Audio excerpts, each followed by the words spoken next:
also that same constitution doesn't allow someone who has dual citizenship to be a state officer. So that will be another hurdle, because if you have American citizenship, you cannot represent people in America. And if we're doing it based upon population, it means then again, or numbers, it would mean the numbers of registered voters. Because how else are you counting? It's not the number of people who are registered at the embassy, but actually registered voters, because that's what you're counting. You're not counting people who've gone and said, hey, mi ni Mkenya na niko hapa in Texas, and then another guy, never went to register to vote. So if we're using basically just the numbers, I hate to be the bearer of sad news. We will never, ever be represented. We will never, ever get anything past just the presidential. This is the One Mic Show. Like you talked about the two options. One where the law is amended and they create a category for diaspora, each party. So that means ODM, like nominate someone from the diaspora, UDA nominates someone from the diaspora, maybe DCP nominate someone from the diaspora, just the same way they would nominate a youth, a woman, or someone with disabilities.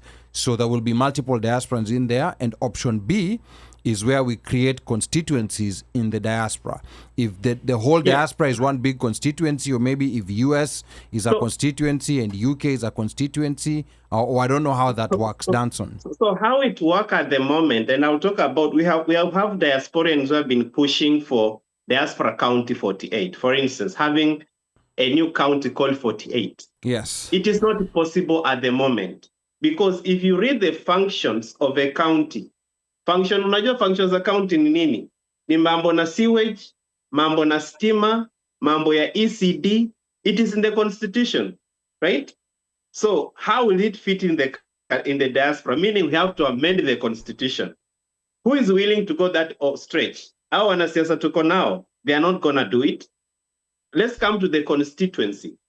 As it is, the constitutional says there are supposed to be 290 constituencies. For us to get 295 or whichever, meaning we have to go back and amend the constitution. And that means it has to be the popular initiative. We have to take that question to every Kenyan and ask them if they want to increase more constituency in the diaspora. It is an overstretch, right? The only part we can survive is during delimitation. IBC is allowed to meaning kusukuma hizo boundaries. They can actually kill one or two constituencies in the country. You know why? The constitution only gives the names of the counties. County number 1 ni Mombasa. It is in the constitutional schedule. Ukienda saizi hata ukiangalia online utaona number 1 county, they have been given the names. But constituencies, they were done by IBC. It's an act of parliament that can be amended. They can kill one of the constituencies if it doesn't meet the threshold, because kuna kitu inaitwa per capita. So saizi tuko 57 million Kenyans, tunachukua 57 million na tuna divide by 290 constituencies. So per constituency, we approximately, as the law says, we are supposed to have at least 190,000. Kuna constituency yenye kuna 22,000 people. Na ni constituency full. So meaning, IBC can actually kill this constituency na iseme hii ni ya diaspora. So we are not increasing from beyond the 290. There's still 290, but now we are bringing in diaspora, right? They can do that by just amending. Constituency number 1 ni Changamwe. Ward number 1 inaitwa Portrays. Sijui kama uko na job bwana Ali. Of course, Portrays. Ward number 1 in Kenya inaitwa Portrays iko Mombasa. Yep. Yeah, hiyo ndio number 1. Ikikuja kwa mambo ya resources na nini, wanaanzanga na hiyo kwanza, wanaenda juu. Kama ni county, so they can actually kill that.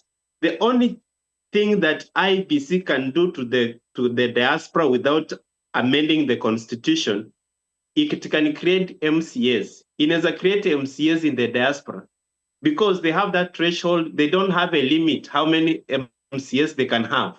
At the moment, we have 1450. They can even have 5,000 MCAs if they want to. But now here's my question. If they create MCAs, now where are we going to be assembling?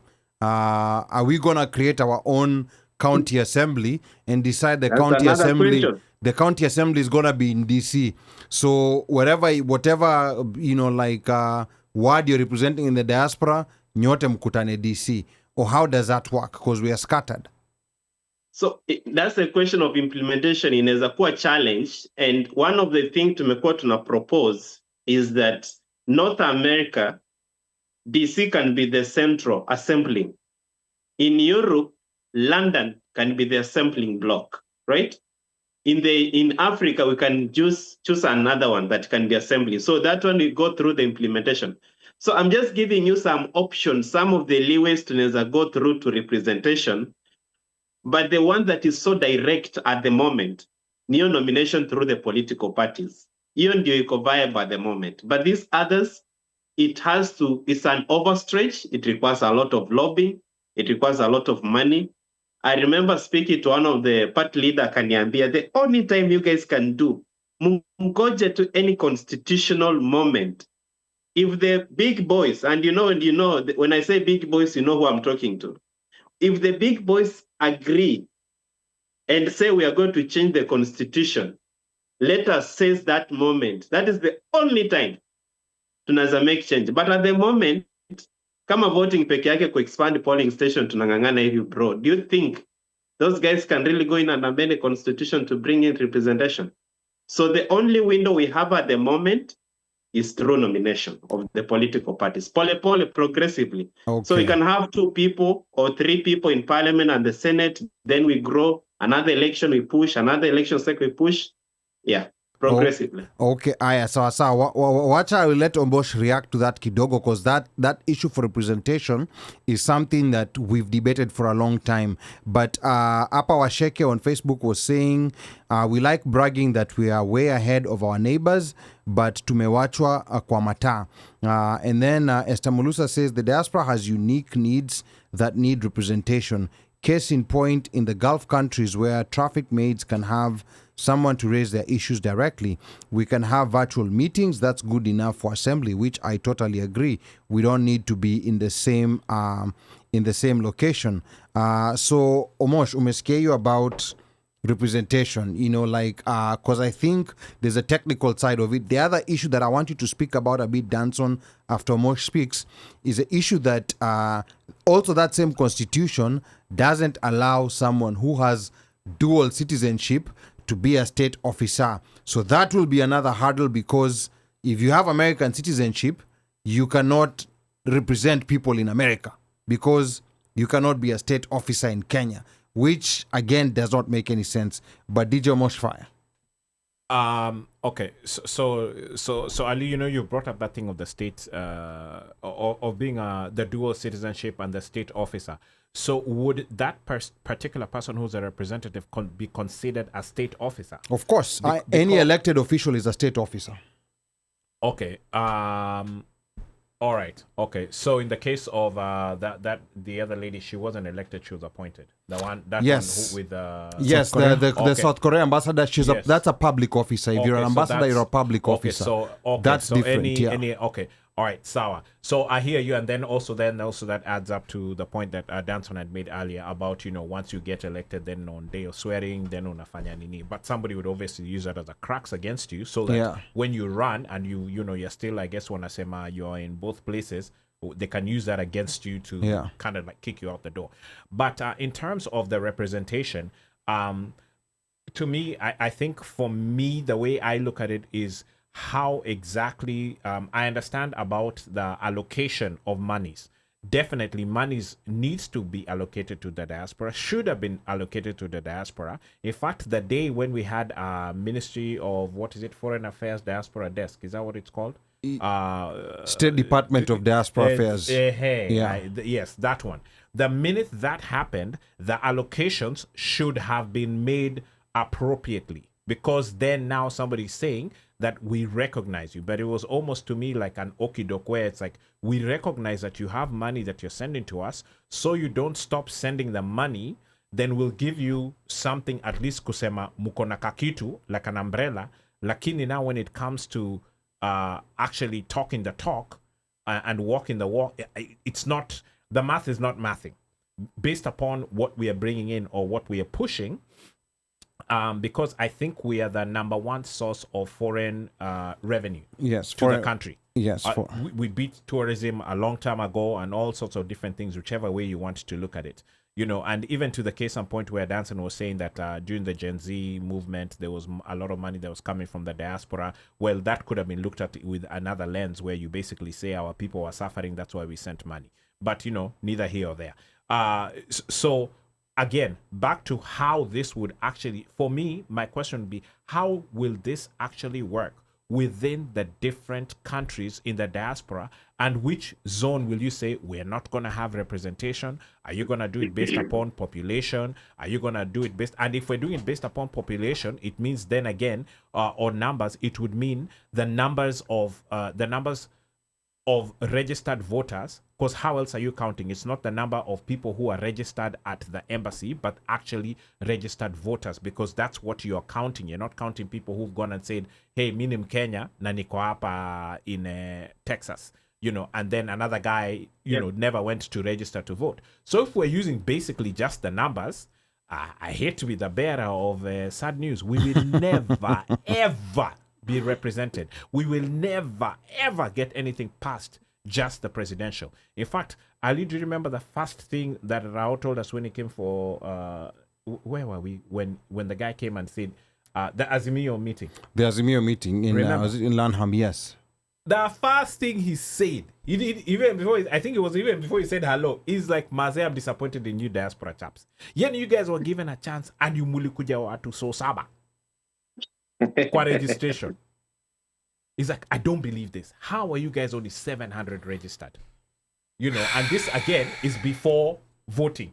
Remember? Because that meeting was just before voting, and then they had to rush back because the elections back home. Backs had died.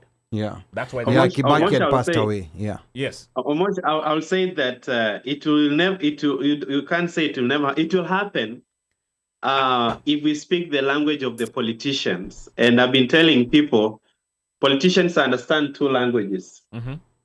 When you are a student, when kama Moshi sasa ukienda hapo in a university, lecturer anakuona kama student.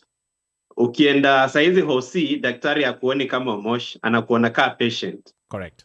When a politician sees you, aonange Moshi, anaonanga voter. Voter, yeah. Yes. Unaona. So at the moment akiona diaspora, anaonanga do, aoni vote. Correct. And those two things have to marry each other.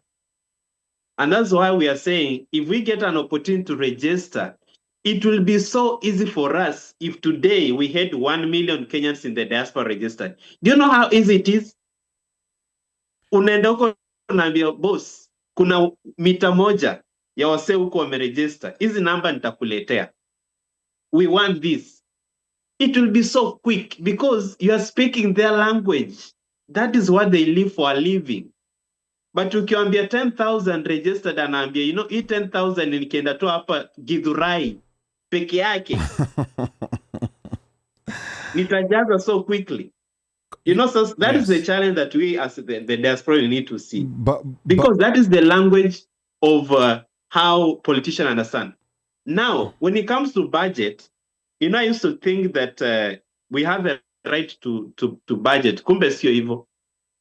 Government budget programs, they finance programs. They don't finance us because it is our right. So if there is no program, and then kuna priority for programs, like let me give you an example. Yesterday, the president met the PSs, and he told them now our priority as government is empowerment, is looking for those 100,000 people, young people, and then kila mahali. That one, the government priority has changed completely by that pronouncement. Even if you go with a wonderful agenda in the department, they'll tell you, no, this is our priority at the moment because they finance programs. So for us in the diaspora to get more money, there has to be programs that actually the government in Akaivi inasema, what do I gain in? What do I gain? When you met, tulienda Senate, bunge, tukakutana na speaker akatuambia, so mko na vitu viwili. You have to choose among these two things. Either voting ama representation. representation itakuwa ngumu nyinyi kupata. I'll tell you, Mosh, it is not easy. You're right. Hii ngoma lazima tutago maybe 2032 or 20. It is not easy. So now with this not being easy, like where we and I want us to be honest with ourselves, because we need to register as voters. Yes, that's how we can make it easy.